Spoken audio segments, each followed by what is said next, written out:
নমস্কার, এক নজরে 25-এ আপনাদের প্রত্যেককে স্বাগত জানাচ্ছি। এই মুহূর্তে আপনাদের সাথে আমি রয়েছি অঙ্কিতা। চোখ রাখছি মুহূর্তের 25টি গুরুত্বপূর্ণ সংবাদের দিকে। বিশ্রামগঞ্জকে নগর পঞ্চায়েত করাকে কেন্দ্র করে বহুদিন যাবৎ উত্তেজনা ছড়িয়ে পড়েছিল, তবে এবার বিশ্রামগঞ্জ নগর পঞ্চায়েত গঠন নিয়ে আদালতে যাওয়ার হুমকি দিলেন ত্রিপুরা সুপ্রিমো প্রদ্যুৎ কিশোর দেববর্মা। তিনি অভিযোগ করেন এডিসি এলাকায় প্রায় 30% জমি অবৈধভাবে নগর পঞ্চায়েতে অন্তর্ভুক্ত করা হয়েছে, আর এই সমস্যার সমাধানের একমাত্র পথ আদালত বলেই তিনি সংবাদ মাধ্যমে জানান।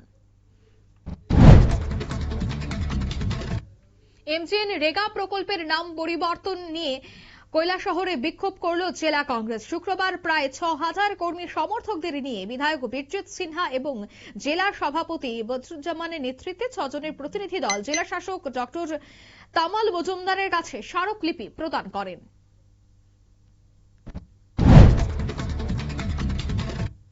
জেনারেল পদ্মজনং মেমোরিয়াল আমন্ত্রণমূলক ফুটবল টুর্নামেন্টে ত্রিপুরা ওয়াইডিএ কে 2-0 গোলে হারিয়ে কোয়ার্টার ফাইনালে উঠল মণিপুরের টিআরএইউ। কৈলাসহরের রামকৃষ্ণ মহাবিদ্যালয়ের মাঠে অনুষ্ঠিত গ্রুপ এর প্রথম রাউন্ডের শেষ ম্যাচে জয় হয় মণিপুরের।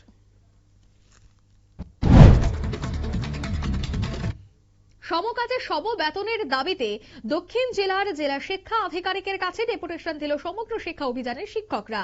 রাজ্য সরকারের প্রতিশ্রুতি ভঙ্গ, হাইকোর্টের নির্দেশ অমান্য এবং বেতন বিলম্বের প্রতিবাদে এই কর্মসূচি।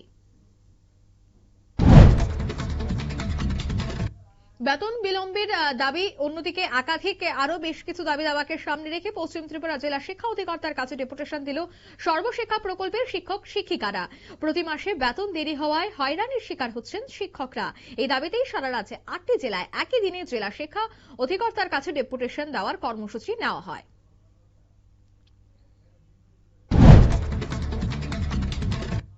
তেলিয়ামুড়া থানার তুই মধু এবং রাংখল এলাকায় অবৈধ জোয়ার আসরে যৌথ অভিযান চালায় পুলিশ এবং সাংবাদিকরা।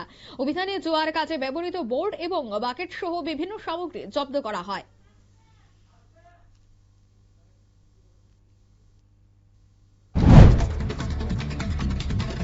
তেলিয়ামুড়া থানার গামাইবাড়ি এলাকা থেকে চুরি হওয়া একাধিক গ্যাস সিলিন্ডার সহ চিরঞ্জিত দে এবং পঙ্কজ সরকার নামে 2 যুবককে আটক করেছে পুলিশ। ধৃতরা জিজ্ঞাসাবাদে একাধিক চুরির ঘটনায় জড়িত থাকার কথা স্বীকার করা হয়েছে।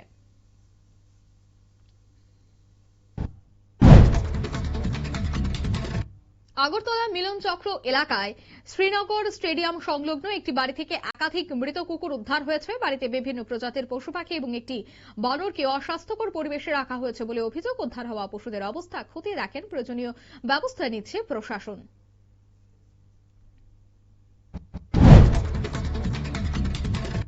শহর আগরতলার প্রাণকেন্দ্র হরিগঙ্গা বসাক রোড এলাকায় এক বস্ত্র বিপণী বন্ধ করে দিল আগরতলা পুর নিগম। কর্তব্যরত নিগম কর্মীদের সঙ্গে অসৌজন্য আচরণের অভিযোগে এই পদক্ষেপ নেওয়া হয়েছে।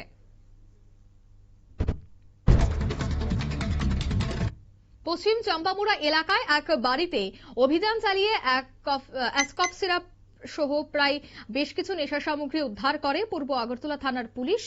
ঘটনায় অভিযুক্ত বাড়ির মালিক সুভাষ চন্দ্র দাস এবং প্রতিবেশী সমীর চক্রবর্তীকে গ্রেফতার করা হয়েছে। 2026-27 অর্থবর্ষে কেন্দ্রীয় বাজেটকে জনমুখী এবং উন্নয়নমূলক আখ্যা দিলেন শিল্প এবং বাণিজ্য মন্ত্রী শান্তনা চাকমা। মন্ত্রী বলেন, এই বাজেট নারী, যুব সমাজ এবং কৃষকদের উন্নয়নে এক দিশারি হিসেবেই কাজ করবে।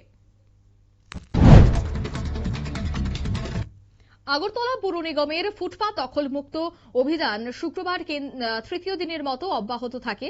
সকাল 11টা থেকে দুর্গাচুমুনি এলাকায় শুরু হয়, প্রগতি রোড হয়ে লেক চুমুনি বাজার পর্যন্ত চলে এই উচ্ছেদ অভিযান। আগরতলার বরদোয়ালি উচ্চ মাধ্যমিক বিদ্যালয়ে শুক্রবার প্রধানমন্ত্রীর পরীক্ষা পে চর্চা সম্প্রচার করা হয়। অনুষ্ঠানে মুখ্যমন্ত্রী মানিক সাহা ছাড়া অন্যান্যরাও উপস্থিত ছিলেন। অনুষ্ঠানের লক্ষ্য পরীক্ষা চাপ কমিয়ে আত্মবিশ্বাস এবং ইতিবাচক নীতিগতা বাড়িয়ে পরীক্ষাকে উৎসব হিসেবে উদযাপন করা। মেলাঘর সুইমিং পুল সংলগ্ন পুরান পার্কে সরকারি কাজকে ঘিরে নতুন করে বিতর্কের সৃষ্টি। গার্ডেন বেঞ্চ বসানোর নামে পুরো পার্ক ভেঙে ফেলার অভিযোগ উঠেছে ঠিকাদারি সংস্থার বিরুদ্ধে।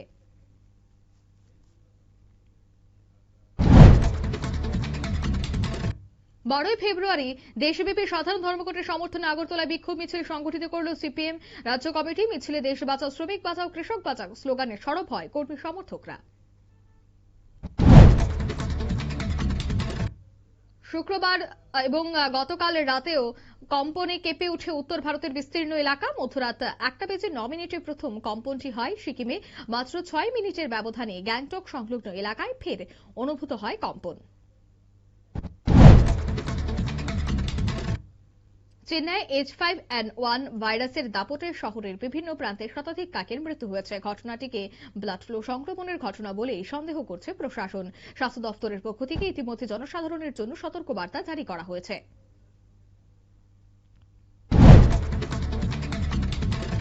মেঘালয় জয়ন্তিয়া হিলস এলাকায় অবৈধ কয়লা খনি বিস্ফোরণের মৃতের সংখ্যা বেড়ে দাঁড়ালো 18।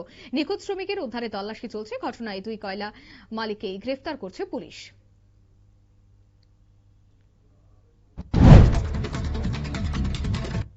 দেশে 6টি সংস্থায় মোট 754টি বিমানের পরীক্ষায় 377টিতেই যান্ত্রিক ত্রুটি ধরা পড়েছে বলে জানিয়েছে কেন্দ্র।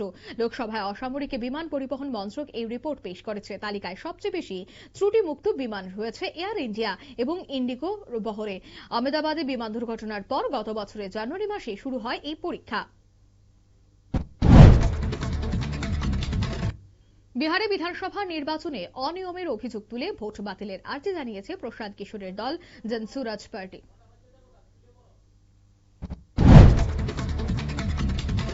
মণিপুরে নতুন সরকার গঠনের পরে ফের অশান্তির আবহ তৈরি হয়েছে। মেতে প্রভাবিত বিজেপি নেতৃত্বাধীন সরকারে যোগ দেওয়ার অভিযোগে কুকিজ ও জনজাতি 5 বিধায়ককে সামাজিক বয়কটের ঘোষণা করেছে তাদের সংগঠনগুলির যৌথ মঞ্চ। বিরোধীদের বিক্ষোভের জেরে শুক্রবারও সংসদে 2 কক্ষ মুলতবি হয়েছে। বাজেট অধিবেশনের পঞ্চম দিনে লোকসভা এবং রাজ্যসভায় চলতি সপ্তাহের জন্য স্থগিত করা হয়েছে। সোমবার আবার বসবে সংসদের 2 কক্ষ।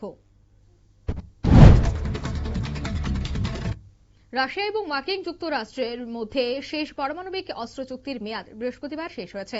গত অর্থ শতাব্দীতেও বেশি সময়ের মধ্যে এই প্রথমবার 2 দেশের পারমাণবিক অস্ত্রাগারের কোনো সময়সীমা রইল না।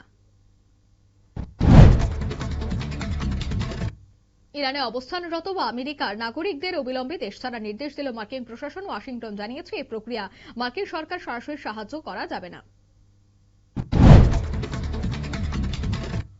অশান্ত বালুচিস্তানে প্রদেশে রাত উল ফিলতা সামরিক অভিযান শেষ হয়েছে বলে ঘোষণা করল পাকিস্তান সেনাবাহিনীর গণমাধ্যম ISPR।